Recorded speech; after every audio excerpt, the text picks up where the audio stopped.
오늘도 우리가 온라인 예배를 드리게 됐습니다.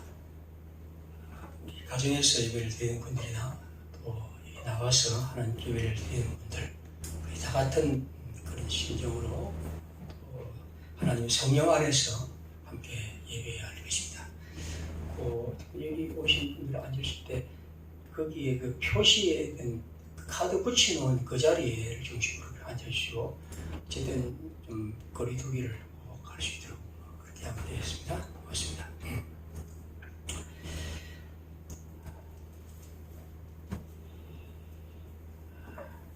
이제 오늘 성령 강림절 후 15째 주일입니다.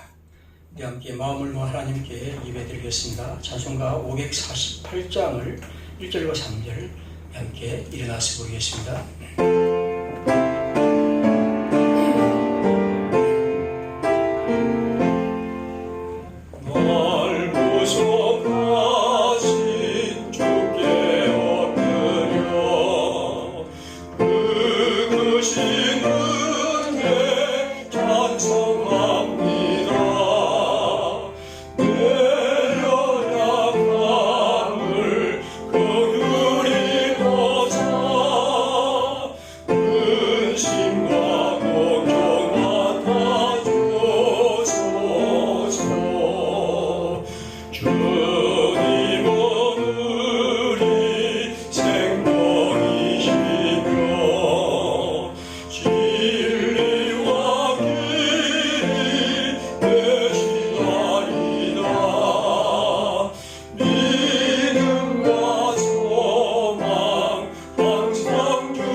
할렐루야. 새 노래로 여호와께 노래하며 성도의 모임 가운데서 찬양할지어다.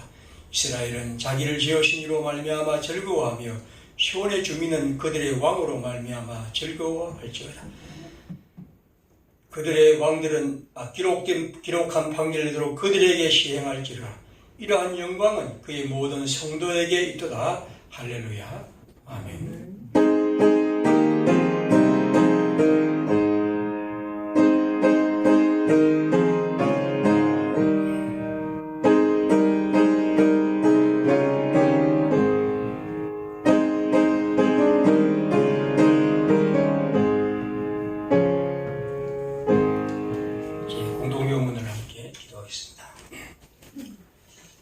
나의 반석이시오 나의 구속자이신 여호와여, 내 입의 말과 마음의 묵상이 주님 앞에 연락되기를 원하나이다.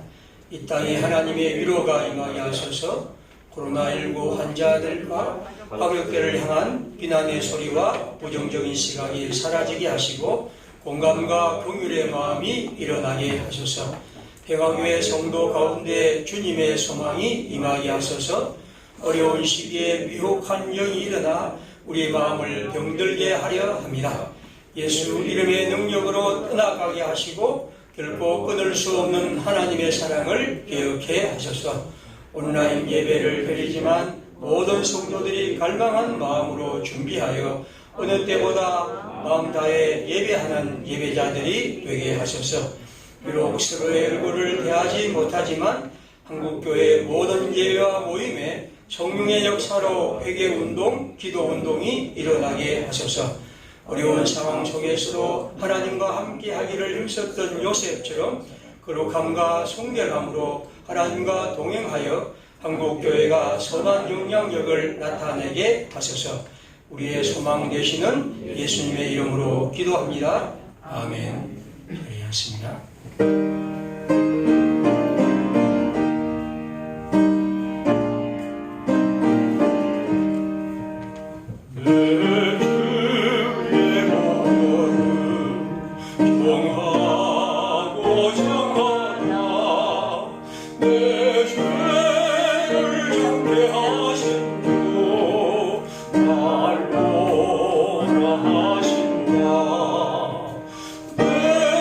내가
언제나 우리에게 좋은 것을 주시는 아버지 하나님 감사합니다.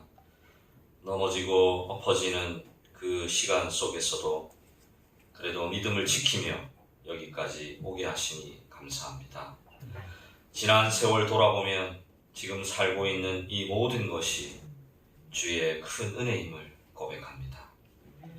세상의 많은 교회 중에 평화교회로 부르시어 작지만 아름다운 교회를, 작지만 바른 교회를 꿈꾸며 나아가게 하시니 감사합니다.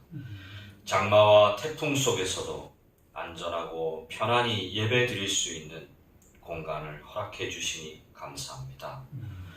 비록 코로나로 우리가 이 은혜로운 주님의 전에서 모두가 함께 모일 수는 없어도 우리는 서로를 생각하며 또 기억하며 각자의 처소에서 함께 예배 드릴 수 있게 하시니 감사합니다. 주님, 우리는 지금 한 번도 겪어보지 못한 세상을 살고 있습니다. 전쟁과는 또 태풍과는 다른 차원의 비교할 수 없는 그런 공포와 위협이 우리를 감싸고 있습니다.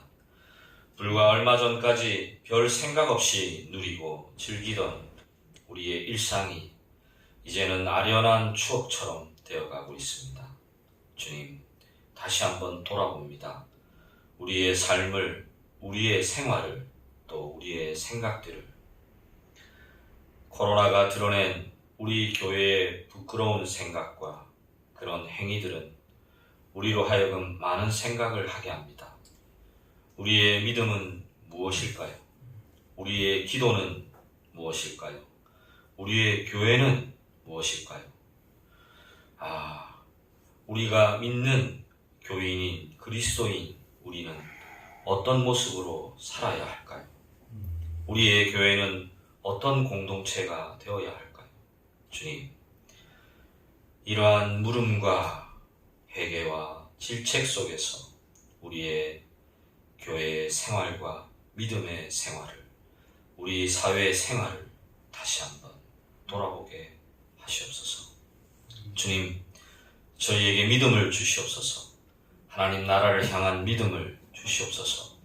구원과 생명을 바라는 믿음을, 말씀을 읽고 깨달아 지혜와 명철로 이 세상을 볼 수 있는 믿음을 허락하여 주시옵소서. 자신과 이웃의 생명을 소중히 여기는 그런 믿음을, 무엇보다 거짓과 가짜에 속지 않고 아집과 편견에 휘둘리지 않는 그런 믿음을 허락하여 주시옵소서. 주님, 이 가을에 기도합니다. 좀 더 우리의 삶이 차분해지길 기도합니다. 너무 많은 일로 분주하지 않게 하시고 너무 많은 일로 근심하지 않도록 인도하여 주시옵소서. 하나님 나라에 우리의 삶의 초점을 맞추고 중심을 잡고 말씀의 의지에서 살아갈 수 있도록 주님 은혜 내려 주시옵소서. 주님, 이 가을에 기도합니다. 여기에 모인 그리고 이게 함께 예배드리는 우리 평화교회 성도들이 이 어려운 속에서도 건강을 잘 지키며 은혜로운 주님의 생활을 함께 나누며 이 교회를 위해 함께 나아갈 수 있기를 주님 기도합니다.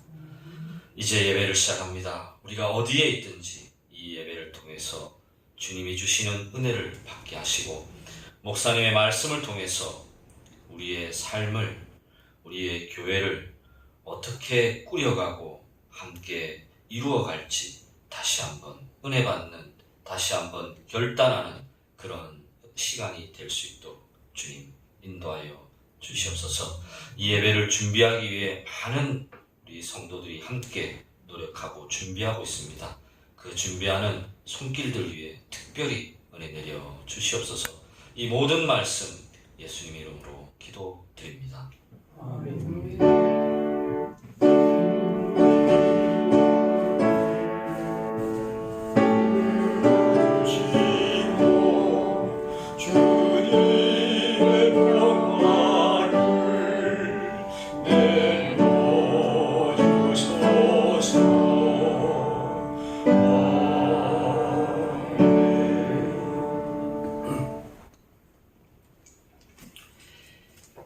성경 말씀은 전도서 11장 3절과 4절 읽겠습니다. 구약 성경 전도서 11장 3절과 4절입니다.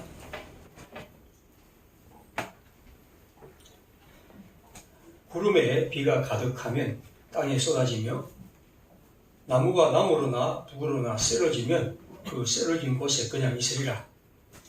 풍세를 살펴보는 자는 파종하지 못할 것이요 구름만 바라보는 자는 거두지 못하리라. 여러분이 오늘 이 본문을 읽어보면 뭔가 좀 뜬구름 같은 느낌이 들죠. 마치 그 동양사상의 노자의 도덕경 같은 느낌이 들기도 하고 공자의 글 같기도 하고 그랬어요. 구름에 비가 가득하면 땅에 쏟아지며 나무가 나무로나 북으로나 쓰러지면 그 쓰러진 곳에 있으리라. 풍세를 살피보는 자는 파종하지 못할 것이요 구름만 바라보는 자는 거두지 못하리라. 이게 무슨 의미일까? 한 몇 번 읽어보면 대강 그 뜻이 뭔지는 우리가 알 수가 있습니다. 3절을 먼저 보겠습니다. 구름에 비가 가득하면 땅에 쏟아진다. 그렇죠? 우리가 구름에 비가 가득하다는 말은 이제 고대 사람들이 생각한 겁니다. 비가 내린 것은 분명히 구름이 많이 이렇게 먹구름이 끼었을 때 내렸으니까 저기에 뭔가 물이 많이 담겨 있다고 생각하는 고대 사람들의 생각입니다. 그래서 오늘날 사람들은 거기에 전기가 어떠니 기압이 어떠니 이런 얘기를 하겠지만 고대 사람들은 구름에 비가 가득하면 이렇게 뭔가 무거우면 그게 땅에 쏟아져서 비가 된다. 그래서 사람들은 비가 땅에 쏟아지는 것은 구름에 비가 가득하기 때문에 그렇게 됐다고 생각합니다. 그 다음 보십시오. 나무가 나무로나 북으로나 쓰러지면 그 쓰러진 곳에 그냥 있으리라. 나무가 지금 쓰러졌습니다. 남쪽으로 쓰러졌든지 북쪽으로 쓰러졌는데 어쨌든 그 나무는 그곳에 쓰러진 자리에 가만히 누워 있습니다. 이거 당연한 얘기죠. 근데 이 당연한 얘기를 다시 한번 이 얘기를 살펴보면 나무가 도끼를 가지고 찍었든지 혹은 큰 벼락을 쳤든지 어떤 일 때문에 넘어졌습니다. 그러면 넘어져서 남쪽이든 북쪽이든 넘어지면 그냥 그 방향에 따라서 가만히 있지. 이게 그냥 제 마음대로 이렇게 움직이지는 않는다는 거죠. 그러니까 거기에 그냥 있으리라는 말은 어느 곳에서 넘어졌으니까 이쪽으로 이 방향으로 넘어져 있다 하는 것입니다. 그러니까 이 말의 의미는 이랬습니다. 어떤 일이 결과가 있을 때는 이런 원인 때문에 일어났다. 우리가 어떤 사람, 우리 아이를 우리가 어떤 사람이 때렸다고 하면 웁니다. 왜 우느냐? 누가 때렸기 때문에. 그런 것처럼 여기 보면 비가 내리는 것은 구름이 많은 물을 먹었고 있었기 때문이다. 그런 얘기죠.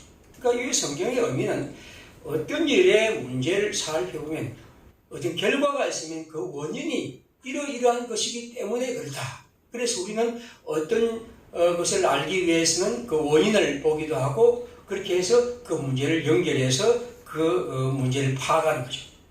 그러니까 어떤 일의 결과는 원인이 있고 그래서 그런 걸 통해서 우리는 논리적으로 이 문제를 파악해야 한다는 것입니다. 비가 왔는데 이게 구름과 관계없다고 생각하지 말아라는 거죠. 항상 그것은 비구름이 몰고 와서 그런 비가 오는 것입니다. 그런 것처럼 우리의 삶에는 언제나 어떤 일이 있으면 그것을 우리의 이성으로 우리의 합리적인 추론으로 그것을 판단하고 그걸 따라서 이렇구나 저렇구나 이렇게 풀어야 되겠다고 또는 저렇게 풀어야 되겠다고 생각하게 된다는 거죠. 자, 그 다음 문제 4절입니다. 풍세를 살펴보는 자는 파종하지 못할 것이요 구름만 바라보는 자는 거두지 못하리라. 이 파종은 씨를 뿌리는 것이요 거두는 것은 수확하는 겁니다. 풍세, 바람이 부는 거죠. 바람을 부는 것을 잘 살펴보는 사람은 파종하지 못한다는 것은 그 씨를 뿌릴 때 그 당시에 이제 그 팔레스타인은 아주 큰 바람이 붑니다. 그럴 때 이 바람에 씨가 날려버릴 수도 있다는 거죠. 그래서 자기가 필요한 대로 이 씨가 떨어지든지 혹은 또 바람이 없는 날에 하든지 우리는 어쨌든 풍세를 통해서 바라보면서 가장 좋은 바람 불 때 혹은 또 내가 가장 원하는 그 날씨에 파종하게 된답니다. 구름을 바라보는 자는 말했습니다. 아까 이제 비 같은 것이 옵니다. 그러면 우리가 수확을 하려면 낫을 갖고 이렇게 뭘 거두고 또 타작을 하려면 날이 좋아야 합니다. 그렇죠? 그래서 여기 보면 구름을 바라보는 사람은 거두기 위해서는 구름을 받아봐야 합니다. 근데 이 성경의 이 두 번째 특징은 뭐냐면 앞에 3절과 똑같이 생각하지만 이 성경은 어떻게 되어 있습니까? 파종하지 못할 것이요 거두지 못하리라 했습니다. 그러니까 앞에는 그냥 했던 것이죠. 그러니까 우리가 만약에 풍세를 살펴보고 파종하라 혹은 구름을 바라보고 거두라 이게 아니고 반대로 풍세를 살펴보는 사람은 파종하지 못한다는 말, 구름만 바라보는 자는 거두지 못한다는 말은 모든 것을 구름만 바라보고 모든 일에 또 바람만 바라보는 사람. 그래서 어떻게 생각합니까? 내가 추수하기 가장 좋은 날씨, 내가 씨 뿌리기에 가장 좋은 날씨를 우리는 다 경험으로 합니다. 그래서 어떨 때 제일 좋다고 생각합니다. 그런데 그 가장 좋은 날만을 늘 생각하고 그 좋은 날만 늘 바라보는 사람, 그 사람은 아마 평생 씨를 뿌릴 수 없을 것이고 또 파종할 수 없을 것입니다. 그러니까 3절과 4절은 같은 의미처럼 보이지만 제가 볼 땐 좀 반대의 의미라고 볼 수가 있습니다. 즉 4절은 부정문이죠. 즉 무슨 일이 일어나는 일인데 이것을 가만히 보면 우리가 가지고 있는 지혜, 농사 짓는 지혜든 어떤 지혜를 혹은 논리적인 출발을 갖고 있음으로 생각합니다. 이랬다 이렇게 한다고 생각하고 항상 그것을 최선으로 생각한 사람은 어떤 의미에서 우리 인간이 생각할 때 가장 좋은 날, 좋은 시간은 오지 않는 것. 그거는 누구나에 없는 겁니다. 그렇기 때문에 항상 가장 좋은 완전한 날씨, 가장 좋은 생각하면서 항상 구름을 다 살펴보는 사람은 아마 한 번도 파종하거나 수확을 거둘 날이 올 수 없을 것이다 하는 거죠. 그럼 3절은 이런 의미입니다. 자, 다시 3절 가겠습니다. 3절은 우리 날씨를 잘 살펴보라. 그래서 원인과 결과를 잘 살피고 그걸 따라서 살아가라. 무모하게 함부로 그냥 무조건 하지 말고 그것을 잘 살펴서 살아가고 일하라는 겁니다. 사실은 어떻습니까? 하지만 언제나 그렇게 하고 언제나 날씨를 따지고 언제나 가장 좋은 것만 생각하고 최선의 날만 생각한다면 아마 그 사람은 아무 일도 할 수 없을 것이다. 3절과 4절은 그렇습니다. 여러분이 그런 관점에서 3절과 4절 읽어보면 굉장히 재밌는 성경이 3절과 4절입니다. 우리가 어떤 일을 할 때 우리는 어떤 문제를 판단할 때 우리 이성과 합리적인 생각을 갖고 판단해야 합니다. 그렇지. 비가 오는 것은 공중에 구름에 수증기와 함께 이런 작용을 해서 내린다.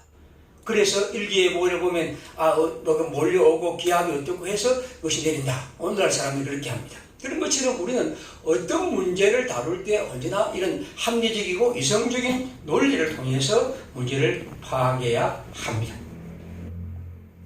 그러나 또한 우리는 어떤 일을 행하고 어떤 것을 판단할 때 언제나 이성과 합리성, 논리만을 갖고 있으면 아마 제가 볼 때는 어떤 행동도 하기 힘들 것입니다. 그것은 개인적으로 행동하는 것이나 회사가 어떤 상품을 개발하는 것이나 혹은 우리가 우리 사회의 어떤 변화의 일들이나 혹은 교회가 어떤 문제를 풀어가는 일에서나 굉장히 중요한 것이 3절이지만 또한 4절에 있는 것처럼 우리는 모든 것을 다 살피고 모든 것을 다 논리적으로 생각하고 나서는 그 어떤 행동도 그 어떤 결정도 할 수 없을 것입니다. 이게 우리가 잘 알고 있는 바입니다. 그래서 우리는 어떤 문제에 대해서는 깊이 판단하고 깊이 생각하고 논리적으로 추론하고 온갖 우리의 지식을 동원해서 그 문제를 파악합니다. 그렇게 해야 합니다. 그렇게 해서 그 문제의 원인과 결과를 파악하고 그 문제의 방식을 찾아내고 또 풀어갑니다.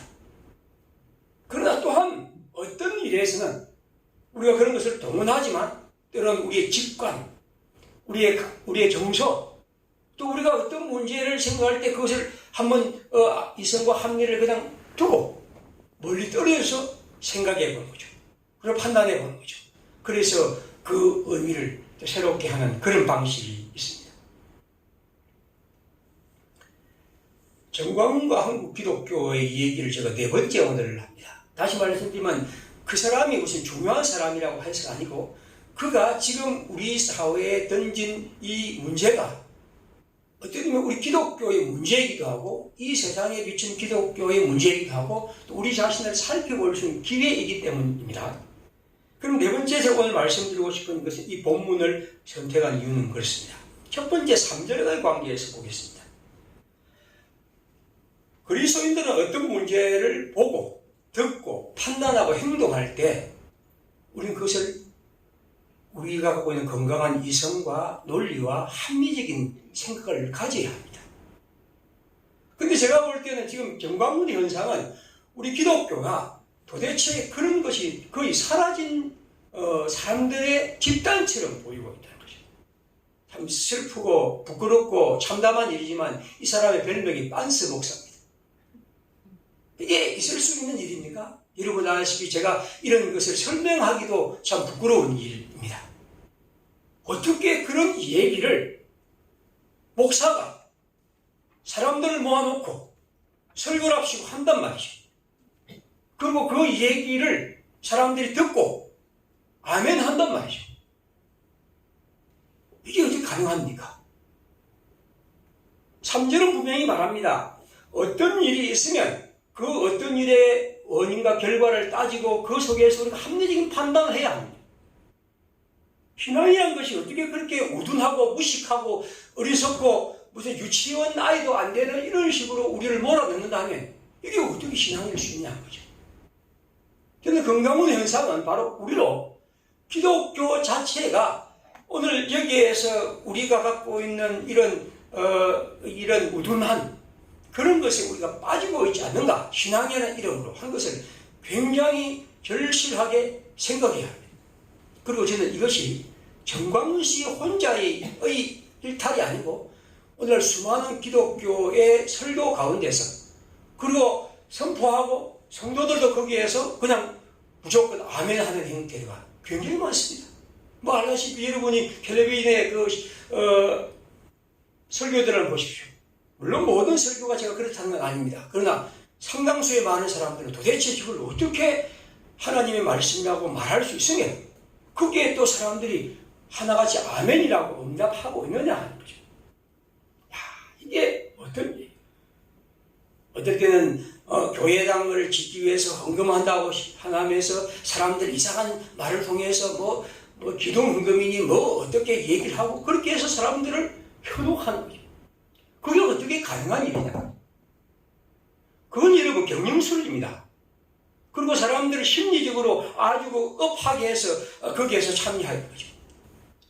하나님의 백성들은 여기 있는 것처럼 어떤 문제를 바르게 판단하는 이성적이고 합리적인 태도가 굉장히 중요합니다. 신앙은 무식이 아닙니다. 신앙은 결코 우리로 그런 자리로 이끄는 것은 아닙니다.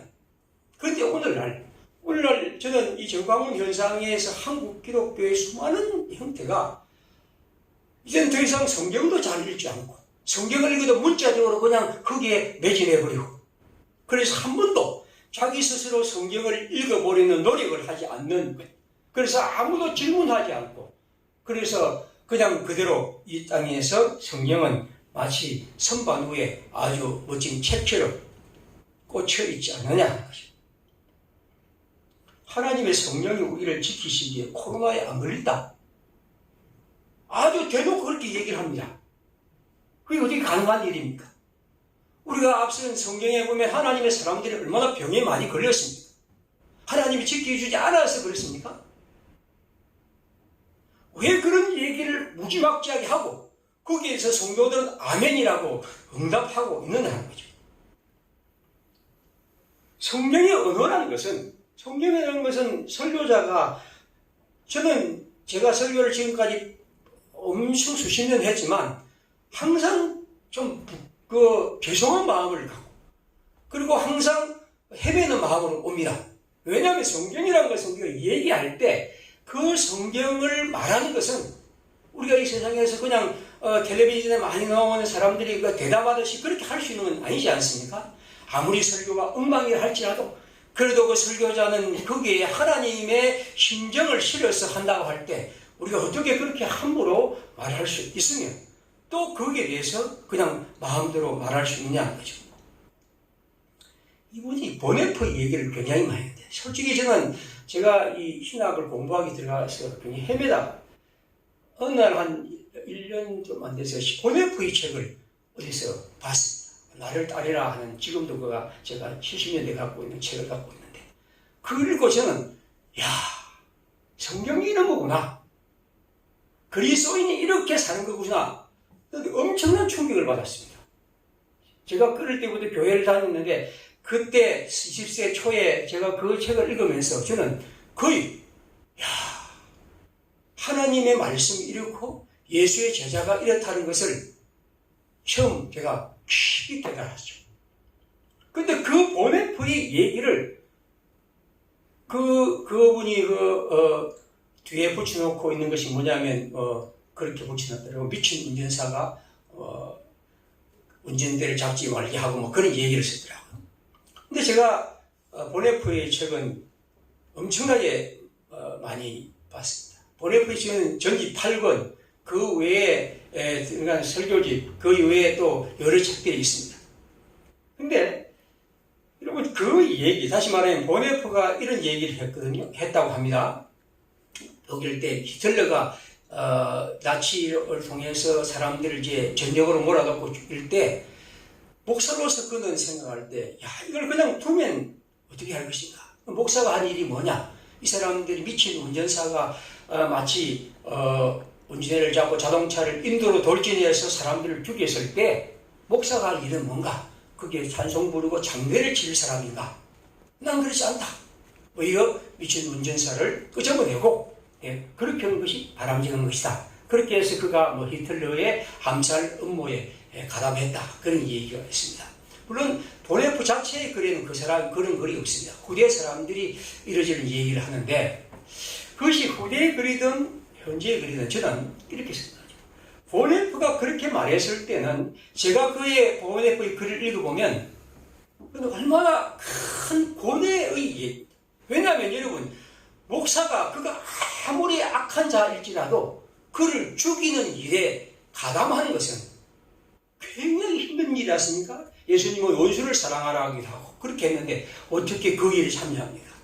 그러나 그는 그 일에 참여하기 위해서 엄청난 기도와 결심과 결단과 고뇌를 통해서 내가 이 일에 참여해야 하겠다고 생각하고, 사실 보네프의 가문이 그 당시 독일에서 굉장히 유명한 가문이었습니다. 그래서 국방부대에 있는 사람들과 함께 그 일에 가담하게 되고 그건 죽죠. 그러니까 우리가 그런 부분에서 어떤 일을 할 때 내가 함부로 마음대로 무슨 얘기를 꺼집어서 내 걸 할 수 있는 건 아닙니다. 성경도 마찬가지거든요. 성경 구절 좋다고 해서 내 마음대로 가져올 수 있는 건 아니거든요. 그 말씀을 묵상하고 그 말씀을 통해서 다가오는 겁니다. 오늘 제가 말씀드리고 싶은 것은, 신앙이라는 것은 어떤 문제를 그냥 모든 합리적이고 이성적인 생각을 다 없애버리는, 그래서 우리가 무식하게 되고 어리석게 되고 그냥 마음대로 말하는 것, 심지어 거짓말까지도 말하는 이런 것이 신앙은 아니라는 겁니다. 그런데 오늘날 비춰지고 있는 기독교의 신앙은 그렇게 비춰진다는 의미에서 우리는 매우 슬프게 안타깝게 생각합니다. 이것이 오늘 극복의 첫 번째 얘기입니다. 두 번째입니다. 4절이죠. 자, 말씀드린 것처럼 4절은 이런 의미입니다. 어떤 문제를 따질 때 신앙이라는 것은 원인과 결과를 따지고 크게 합당해서 모든 것을 논리적으로 이성적으로 판단하고 행동하는 것, 그렇게 해서는 우리는 한 번도 행동하고 또 나설 수 없을 것이다. 그리고 올바른 판단을 할 수 없을 것이다. 이게 이 성경의 의미입니다. 다시 말하면 우리가 이성의 논리, 상식의 논리가 오늘 우리에게 필요합니다. 정광훈 현상은 우리로 그것을 굉장히 중요하게 여깁니다. 그러나 기독교는 이성과 논리와 상식에 머물러 있을 수는 없습니다. 그것을 넘어서는 것이고 그것과 다른 어떤 것입니다. 이것이 오늘 제가 말씀드리고 싶은 두 번째 얘기입니다. 그런 의미에서 정광훈 현상은 오늘 우리로 이 신앙이 이성과 상식을 넘어서는 문제를 얘기할 때 사람들에게 혹은 그리스도인들에게도 낯설게 여겨지고 이건 뭔가 우리와 다른 것이라고 생각하니까 한 것이 두려운 것이죠. 보통 우리가 이 자유주의 신학이라고 말하죠. 굉장히 많이 말하죠. 저도 학교에 들어가니까 얼마나 자유주의 신학이 어떻고 얘기를 하는데 사실 여러분 자유주의 신학이라는 것은 모든 것을 이성과 합리성 방식으로 풀어가는 것입니다. 성경을 혹은 또 세상을 그려보는 것이죠. 그러면 이런 겁니다. 자, 18세기, 17세기 이후에 이제 서구 사회에서 어떤 일이 일어나면 이런 과학혁명과 함께 계몽주의 사상이 발전합니다. 계몽주의 사상이라는 것은 지금까지 교회가 이를테면 갖고 있었던 이런 어떻게 보면 어리석은 마녀사장과 같은 이런 것이 교회를 지배하고 있습니다. 그리고 성경 해석이라는 것도 진짜 성경이라기보다 그냥 마구잡이로 그냥 자기 생각대로 얘기해버리고 또 음해라는 것도 자기의 생각대로 말하고 모든 것은 다 그냥 그대로 이 사회는 그냥 질서를 당신은 왕, 당신은 사제, 당신은 기사, 당신은 농민, 노예 이런 식으로 다 정해져 있다고 성경을 가고 설명해 가는 거죠. 이런 것에 대해서 이제 사회가 깨치면서 아니다. 그렇게 하면서 이제 발전하고 그리고 과학이 발전하면서 그런 문제를 깨뜨려 갑니다. 자, 그러다 보니까 어떤 문제가 생겨납니까? 기독교의 신앙 자체에서 모든 것을 그렇게 봅니다. 그러다 보니까 이 성경도 하나님의 말씀이면서 동시에 인간의 언어거든요. 그렇습니다. 그래서 이 모든 성경을 지금까지는 하나님의 말씀이라고 해서 억지로 사람들에게 강요했다면 이제는 이것이 인간의 언어니까 모든 것을 인간의 학문의 방식으로 풀어가는 것이죠. 그래서 여기에는 하나님이란 말은 있지만 하나님이란 역사는 그렇게 별로 없습니다. 성령이란 말은 있지만 성령은 어떤 의미에서 그냥 떠돌아다니는 어떤 혼백 정도로 이해할 수가 있습니다. 다시 말하면 그것은 그 어떤 우리의 삶에 역할할 수 없는 존재가 되어버립니다.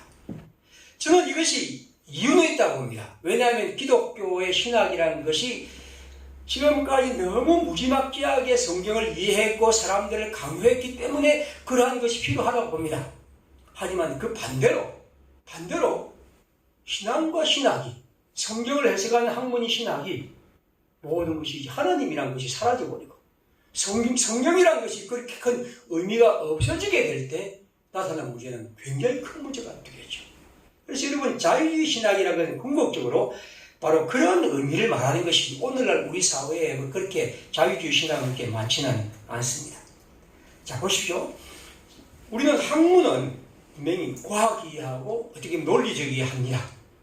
그러나 학문은 동시에 이성과 합리성을 추구하는 것이지만 그러나 그것을 또한 넘어서는 것이 또한 학문입니다.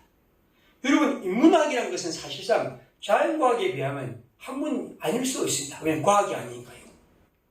인문학이라는 것은 사람의 삶을 다루는 것인데 이게 여러분 우리가 과학적으로 수치로 그렇게 환산할 수 있는 것은 아니거든요. 그러니까 사실상 19세기 정도 18세기 후반 19세기 되면 인문학은 거의 학문으로 취급되지 않습니다. 그래서 하는 말이 뭐냐면 인문과학이란 말이 등장합니다. 모든 것을 과학이 되어야 한다고 생각하죠. 그러나 여러분 인문학이라는 것은 자연과학과 그 방법이 전혀 다른 것입니다. 물론 비슷한 부분이 있지만 그러나 그것은 다른 것이고 그래서 이제 요즘의 학문들은 그런 서로 통합해가는 방식으로 어떤 문제를 풀어가는 것이죠. 오늘 성경의 의미에서 우리가 기억할 것은 구름이 지나가기를 우리가 항상 바람과 또 세기에 대한 관심만 갖고 있으면 우리는 한 번도 씨를 뿌리고 추수할 최선의 날짜를 받을 수가 없다는 겁니다. 마찬가지로 우리가 우리의 삶에서 모든 것을 합리적이고 논리적으로 이성적으로만 판단하고 살아가게 될 때 신앙이라는 것은 들어오기 힘듭니다. 아니, 들어올 수 없습니다. 여러분이 하나님을 믿는다는 것, 우리가 예수를 믿는다는 것, 그건 사실 우리의 이성과 합리성을 넘어서는 문제입니다. 그건 또 다른 것이 우리에게 작용하는 것이죠. 아무리 생각해도 내가 하나님을 믿는다?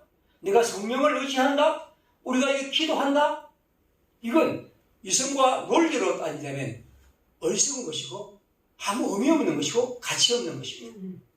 그러나 우리가 하나님을 믿는다고 말하고 예수 그리스도를 사랑한다고 말하고 그 안에 생명이 있다고 말하고 특별히 그리스도의 십자가가 우리의 생명의 길이라고 말하는 것은 우리의 논리와 이성을 넘어선 것이죠. 다시 말하면 신앙이라는 것은 합리성이고 이성적인 것이면서도 그러나 동시에 넘어서는 것입니다. 우리가 전도서에 보면 그런 말이 있죠. 범사에 기한이 있습니다. 다 때가 있다. 날 때가 있고 죽을 때가 있고 뭐 이런 얘기를 쫙 하는데 우리가 이걸 잘못 해석하면 어떤 생각을 갖느냐 하면 모든 것은 때에 맞게 살아야 한다는 거죠. 맞죠? 어떤 일에 대해서 그냥 무모하게 덤비지 말고 항상 때를 잘 선택해야 한다. 저는 그것이 맞는 것이라고 봅니다. 때에 맞게 추수해야 하고 때에 맞게 씨를 뿌려야 하고 때에 맞게 나가야 하고 때에 맞게 들어와야 하고 그렇죠. 그러나 동시에 이 성경은 우리로 항상 때에 맞추어서 살아가라는 말은 그것에서 우리가 머물러 있으라는 말이 아니고 또한 때를 마냥 기다리고 살아가는 것만이 성경이 말하는 신앙의 삶은 아니라는 거예요. 오늘 성경은 우리에게 그래서 3절도 말하지만 4절도 그렇게 말합니다. 때에 맞춰 살아가라. 그러나 하나님의 때는 사람들이 말하는 때와 다를 수 있고 그래서 우리는 하나님의 때에 맞추어서 우리 사람들이 말하는 때를 넘어서는 것. 이것이 또한 신앙이기도 하죠.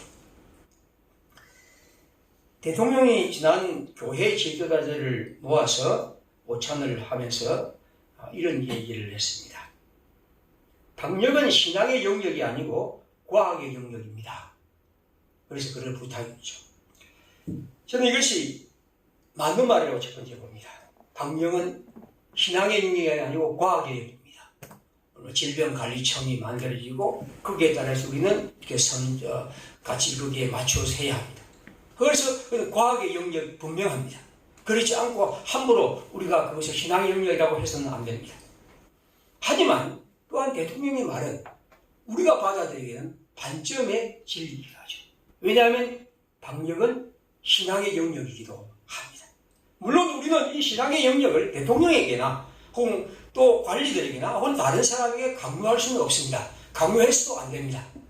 그러나 우리는 하나님이 이 세상의 창조주이시고 그리고 우리가 성경에 나타난 많은 질병을 생각한다면 우리는 하나님이 또한 신앙이 방역의 영역이어야 합니다. 그래서 우리는 기도하죠. 기도는 과학의 영역이 아닙니다. 그러나 우리는 이 문제에 대해서 하나님의 은총과 긍휼을 바라고 주께서 이 일에 함께해 주시기를 기도합니다. 왜냐하면 신앙은 바로 그런 문제를 우리에게 바라기 때문입니다. 우리가 잘 아는 이 김수영의 시 하나, 풀이 눕는다, 비를 몰아오는 동풍이 나부껴 풀은 눕고 드디어 울었다. 날이 흐려서 더 울다가 다시 누웠다. 풀이 눕는다, 바람보다도 더 빨리 눕는다, 바람보다도 더 빨리 울고 바람보다도 먼저 일어난다. 날이 흐리고 풀이 눕는다, 발밑까지 눕는다. 바람보다 늦게 누워도 바람보다 먼저 일어나고 바람보다 늦게 울어도 바람보다 먼저 웃는다. 날이 흐리고 풀뿌리가 눕는다. 우리가 이런 시를 갖고 풀이 뭐냐 할 때 막 어떤 사람은 이거다 저거다 고리게 하는데 어떤 시인은 이런 얘기를 했습니다. 이런 대상을 이름을 붙여버리면 우리가 시를 읽는 즐거움의 4분의 3은 빼앗아가는 것이다. 이런 얘기도 했습니다. 그래서 이건 누구냐 하는 것보다도 여기에서 우리가 한번 보겠습니다. 풀이 눕는데 어떻게 눕습니까? 바람이 붑니다. 그럼 바람이 불면 풀이 눕습니다. 근데 이 시는 바람보다도 더 빨리 눕는다 했습니다. 그리고 바람보다도 먼저 일어난다고 했습니다. 자, 그럼 우리 한번 생각해 보겠습니다. 바람이 불면 풀이 눕을 때 바람보다 먼저 눕습니까? 바람보다도 먼저 눕는 것은 아니죠. 바람이 불고 나서 풀이 눕습니다. 그리고 일어나는 것은 바람이 이제 잦아지면 일어납니다. 그러면 이건 과학적으로 따지면 이건 우리 이성과 합리적으로 보면 이건 잘못된 시입니다. 그렇죠? 분명히 이건 잘못된 시입니다. 그런데 우리는 시를 좋아합니다. 왜 좋아하겠습니까? 이 시에 담긴 그 무엇이 있기 때문이죠. 뭐 어떤 사람은 이 땅에 어떤 우리를 지난 수많은 어떤 위협과 바람 같은 일이 있지만, 그러나 우리는 그 속에서 때로는 우리가 올 때 눕지만 그러나 다시 일어서기도 하고 하는 이런 얘기를 우리는 이 시를 가지고 해가죠. 그러니까 과학의 눈으로 볼 때가 있지만 또한 시는 과학의 눈으로 보지 않습니다. 우리가 이걸 가지고 이성을 가지고 생각하는 사람에게 틀렸다, 잘못된 시라고 말하는 것은 그는 시가 갖고 있는 특별한 방식의 이야기 방법, 그리고 우리의 삶을 표현한 방식을 모르기 때문이죠. 그래서 우리가 어떤 문제에 대해서 어떤 이성과 합리성을 말하지만 동시에 우리는 그것을 넘어서는 것을 얘기해야 합니다. 기독교는 그런 의미에서 이 둘을 항상 함께 생각해야 합니다. 오늘 우리 기독교의 과제는 이 둘을 어떻게 함께 그리고 역동적으로 이어갈까 하는 것이죠. 시간이 되지만 조금 더 하나 더 얘기하죠. 요즘 우리 교회에 이제 음양 문제를 이제 다루고 있는데 정경선 집사가 참 이제 열심히 합니다. 제가 정경선 집사를 하는 걸 보면서 내가 많이 느끼는데요. 뭘 하냐면 지금 사실상 우리가 이 CCTV 그 방범용 텔레비를 하는 것도 견적을 하니까 140만 원인데 우리가 하니까 30만 원 정도. 이게 뭐냐면 우리 성도들이 열심히 해서 이렇게 줄을 빼고 합니다. 그런 것처럼 이 일도 그냥 간단하게 뭐 아주 비싼 장비를 갖고 또 업자를 불러서 하면 뭐 그냥 간단하게 할 수 있는 일입니다. 그러나 최소한의 경비를 줄이고 또 교회 일에 참여하는 마음으로 해갑니다. 그러다 보니까 뭐 이걸 올리라니까 안 맞고 그 다음에 또 줄을 빼고 그 다음에 여기는 분명히 되는데 저 밑으로 가니까 또 뭐 제가 듣기에는 이 전력에 뭐 에너지가 좀 적어서 또 정폭기를 달아야 하고 하는 그 많은 과정을 겪는데 제가 가만히 보니까 야, 이거는 참 엔지니어답다 싶은데요.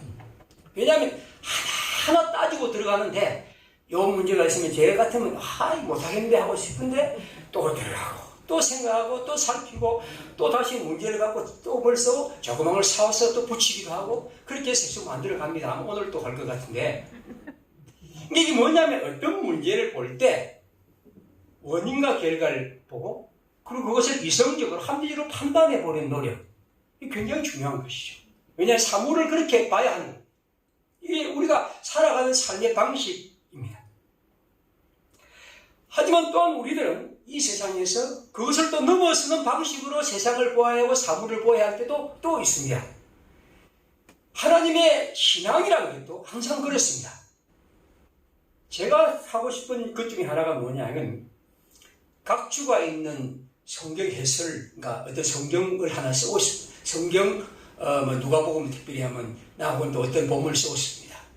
각주가 있는 성경 해설을 쓰고 싶은 이유가 뭐냐면 오늘날 우리가 이 성경의 설교집이나 이런 일들이 너무 그냥 막 얘기하는 것 같아서 절대로 어떤 학문적으로만 가지 않고 그거에 대해서 때문에 뭐 아주 사회과학의 어떤 인용문이나 혹은 또 우리 전래 동화나 이런 많은 얘기를 통해서 한 글을 쓰고 싶은 게 제 마음입니다.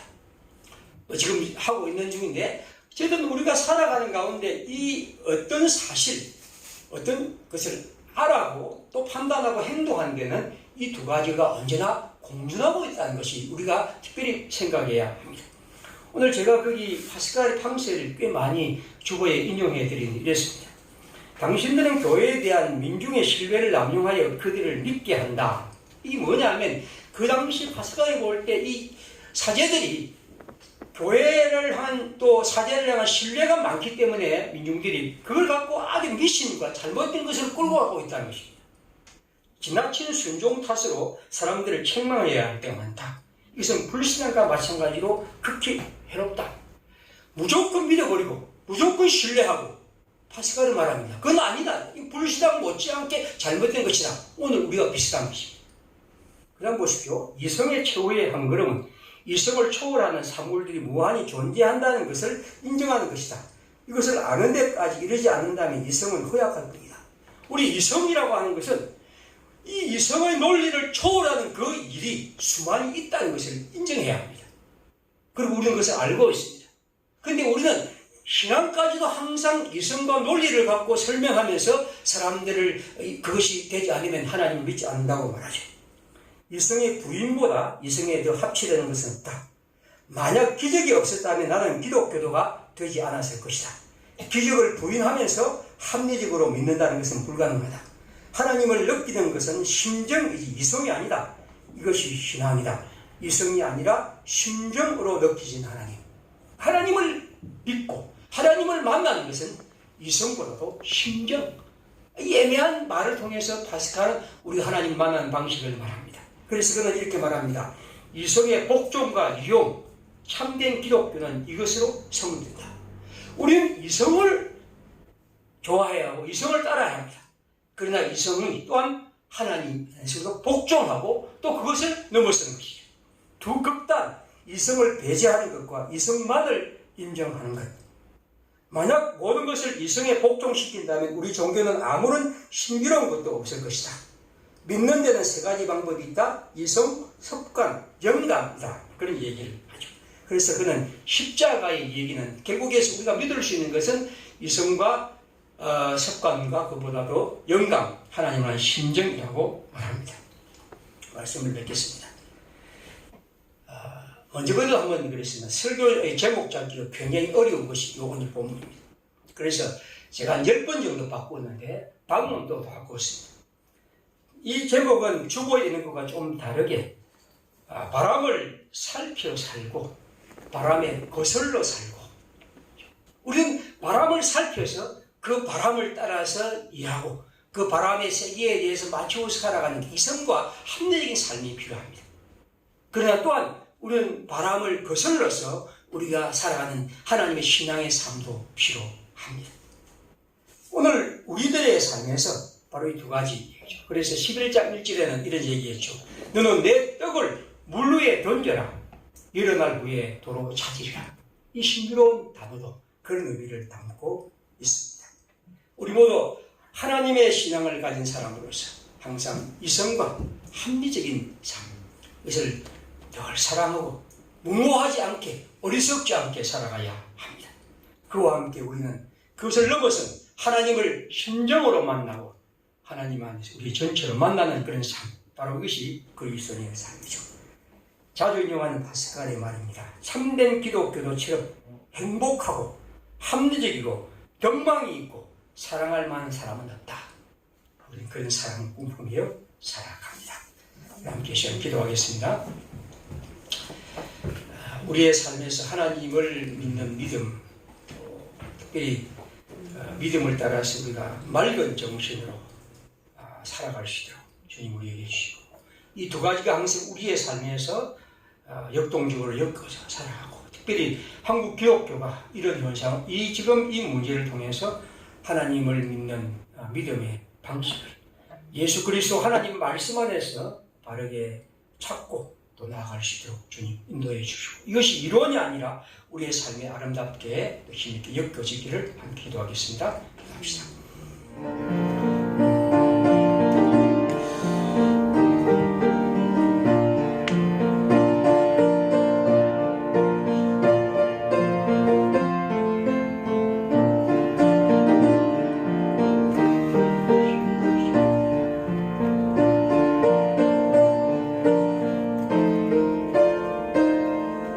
찬송하겠습니다.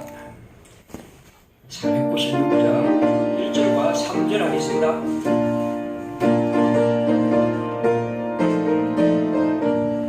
새벽부터 우리 사랑함으로써 저녁까지 시를 부려봅시다.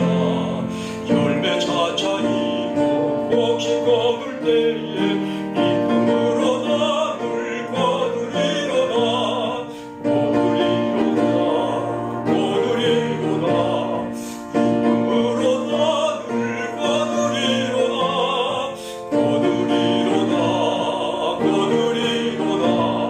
기쁨으로 나를. 2절 하겠습니다.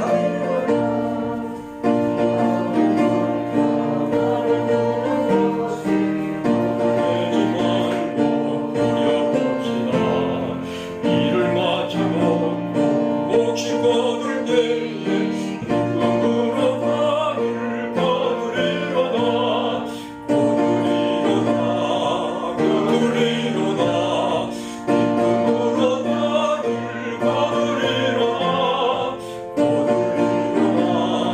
거두리로다. 기쁨으로 나를 거두리로다. 아멘. 주님의 이름으로 모여 예배드리며 우리의 마음과 뜻을 모아 담아 주님께 헌금을 드립니다. 사랑하는 성도들이 주께 드린 이 예물이 주 앞에서 받으실 만한 아름다운 예물이 되기를 원합니다. 우리가 단지 물질만 드린 것이냐, 그 안에 하나님을 향한 사랑과 주의 교회를 섬기는 섬김과 그리고 하나님의 복음에 대한 우리의 작은 염원을 담아서 오니 주께서 그 마음 보시고 주님이 성도들의 마음에 담긴 좋은 뜻이 이 헌금을 통해 이루어지고 그를 통해 우리의 삶의 기쁨과 감사가 배나 더하게 해주시기를 기도드립니다. 오늘도 주의 은총으로 사랑하는 성도들의 삶에 함께 하시고 날마다 주시는 일용할 양식을 먹고 감사하고 또 이 땅에서 주님의 이름으로 나누며 또 베푸는 주님의 복된 삶, 주의 교회가 되게 해 주옵소서. 주 예수님의 이름으로 감사하며 기도드립니다. 아멘. 다 같이 일어나셔서 찬송하겠습니다.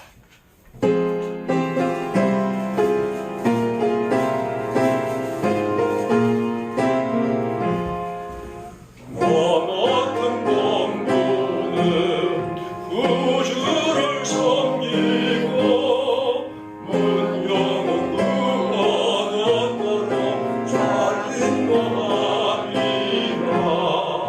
주 앞에 모든 일 잘 행케 하시고 이후에 주님 뵈볼 때 상 받게 하소서. 아멘.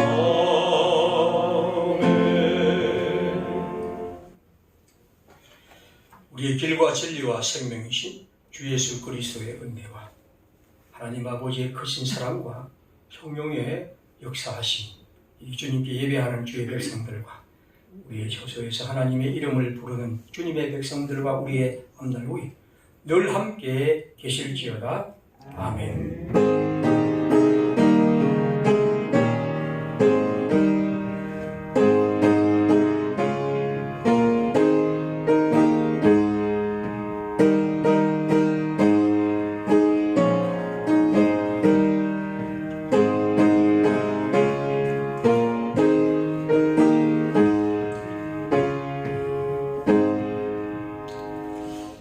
이상 예배를 마치겠습니다. 감사합니다. 우리 함께 해서 감사드리고 또 우리 가정에서 하나님께 예배드리는 얼굴은 보지 못하지만 주님 안에서 다 건강하고 또 힘내고 함께 만날 날을 기대합니다. 항상 하나님의 은총이 우리 가운데 있기를 바랍니다. 광고는 뭐 특별한 광고는 없습니다. 살펴보시고 함께 해주시기 바랍니다. 그리고 요즘 우리 아침 기도회 월요일부터 토요일까지 오전 6시 그리고 수요일 9시 7분 이 실시간 방송하는데 이건 이제 그냥 실시간 한 방송하고 한 서너 시간 있다가 지웁니다. 근데 참여한 분들이 또 있었습니다. 꽤 있었고요. 그래서 우리 모두가 또 이런 방식으로 하나님께 또 우리의 신앙을 가다듬어가는 것도 참 좋은 일이라고 생각합니다. 함께 해주셔서 감사드립니다. 예, 우리 모두 집에 있는 분들도 다 노래합시다. 한 주일 동안 주님 말씀 하겠습니다.